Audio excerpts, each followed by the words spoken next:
I'm James Rushton from the UK. I'm a drama teacher living here in Vietnam, and I have just had a Medell Bonebridge implant surgery. Got switched on Friday, and well, yeah, life has just become immediately better.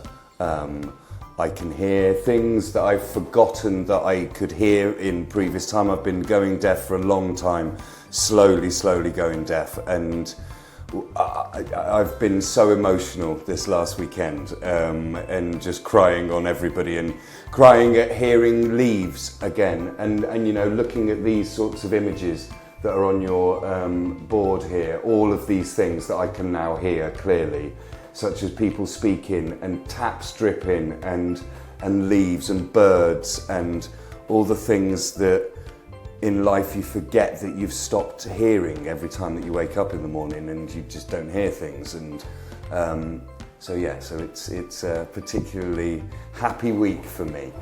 Yeah. So how long have you been have the hearing loss? Okay, so hearing loss started for me in 2006, was when I first started to go to ENT doctors about this. And then over time, I guess that I started to get more and more hearing loss, so that it's been 6 years, 7 years that I've been using subtitles on the television, and I'm constantly asking people, sorry, say that again, what? Things like COVID happening and everyone wearing a mask all of a sudden, I realised at that point quite how much I use lips to read, and so I think I became more and more aware of my deafness. And actually it was me in lockdown wearing bone conduction headphones to listen to my music. I then used it with a computer, and I realised that I could hear the students on the computer better using the bone conduction headphones. Then I spoke to an audiologist in England about it and just said, wouldn't it be great if everyone could wear a microphone?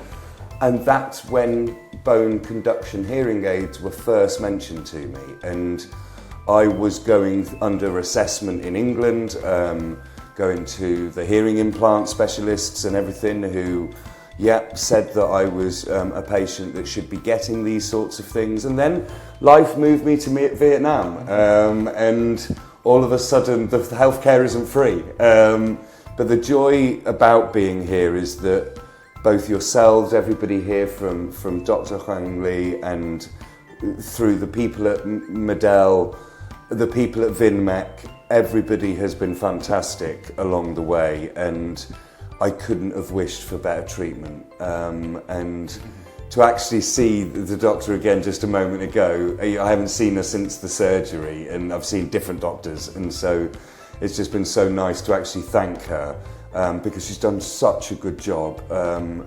I mean, you can't notice, people are telling me you can't notice the scar, but more importantly, I have hearing, and clear hearing, and yeah, it really comfortable, you know, an easy magnet that you can wear that just sticks to the head, nice and straightforward.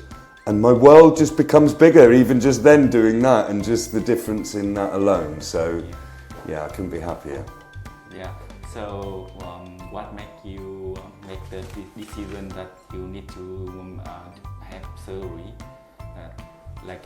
You wear the manual bone conduction device. So what made you to have you decide that you need to do surgery? Okay, well, I was getting really frustrated in England that any regular hearing aid, because my ear canals have swollen up and have closed up, so any regular hearing aid that went into the ear wasn't having any joy and wasn't improving my hearing. And so the moment that they said that the only real kind of option was an operation, there's one that you can stick to the side of your head, but I was just told that the operation would be better for me.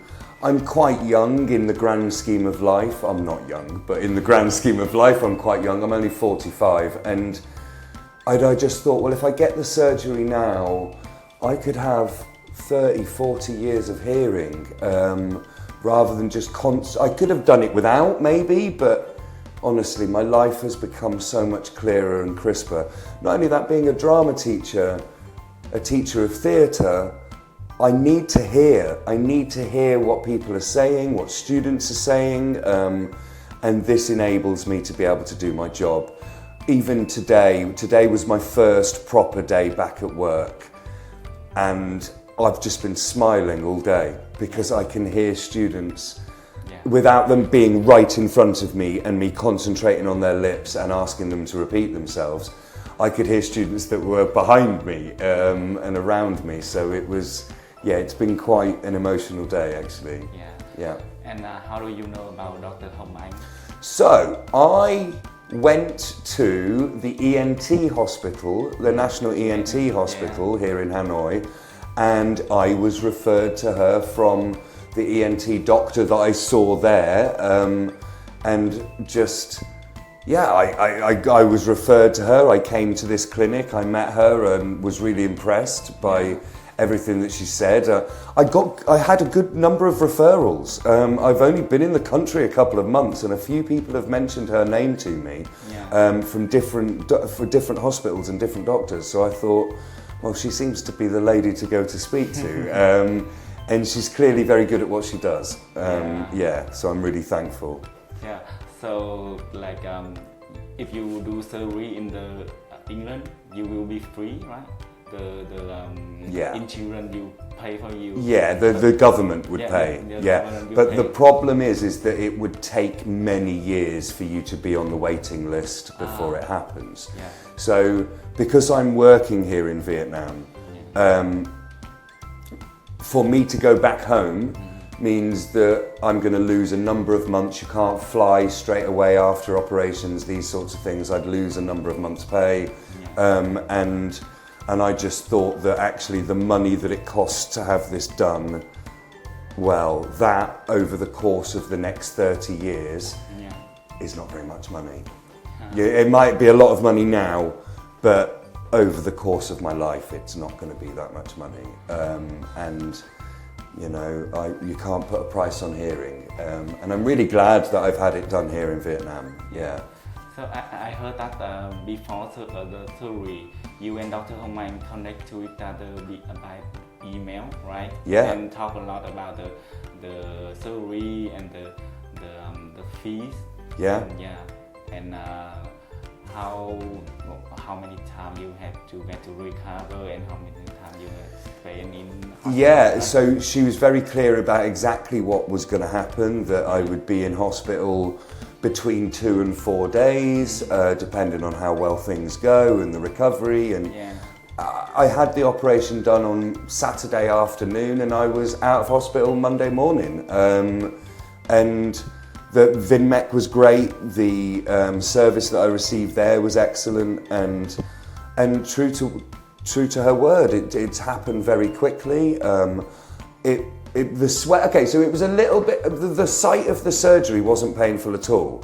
The site where the implant has been put in, about 5 days later, it felt a little bit tender, and a little bit swollen. But then I had the processor fitted just under 3 weeks after having the surgery. So I'm really pleased. I thought it might take longer. I thought I might need to heal for longer. So. Excellent. Really good. Get one. So do you feel surprised with a Vietnamese doctor like Dr. Hồng Anh? Like, do you feel like how about when you compare with the doctor from England or something? No different, other than she's Vietnamese and that's her first language, but is able to speak to me in English, made me feel comfortable. Even just before the operation, came and spoke to me, made me feel comfortable. And so I found all dealings with Dr. Hồng Anh really good, really good. And yes, simple, quite straightforward, really. I spoke to Model, the company that is the people who own the manufacture the implant, and I spoke to you guys, and everybody spoke to each other, and We got a slot for some surgery quite quickly, and yeah, it was within a month. All of a sudden, I'm having the operation done. So it's especially for somebody in England that's been waiting so long for this to happen. For me to come here and for it to happen really quickly is amazing. So thank you to everybody, really. So lastly, do you have any advice, any thing to talk to people in Vietnam? They have hearing loss. Yeah. Okay. So if you have hearing loss in any way, it normally creeps up on you slowly, so you're not sure that you're getting hearing loss. Take stock of things. If you're asking people to repeat themselves, if you are needing to use subtitles, then I wholeheartedly recommend that you at least come and look at this type of solution. For me, I was able to use a bone conduction hearing aid that I wore on a band, if you remember the first time you met me. So it was on a band, and so I was able to know that it worked before I had the operation. Yeah. So I knew that it was going to do well. That was a different company to the Model Bonebridge. That was the Cochlear Ossea. But it allowed me to understand that this is a possibility and that this type of technology would work. And it's mind-boggling, really, quite how amazing this technology is, and the difference in this particular hearing solution in comparison to my previous one. So on the band, when I was wearing it on the band, I kept finding myself pushing the band down to get better bone conduction, whereas obviously once it's actually attached to your bone, the bone conduction is unbelievable. And this is so light that I keep forgetting that I'm wearing it, which is amazing. So yeah. Very pleased man, very happy man. And another question that what your feeling about Dr. Hồng Anh and her team? Dr. Hồng Anh and her team are amazing. Everybody's been so supportive from the start. She's been particularly good and efficient, and her expertise speaks for itself. The fact she was recommended by so many people, and then to meeting her, and I feel like I have been in very capable hands the whole way through this procedure. Yeah. Thank you. Thank you.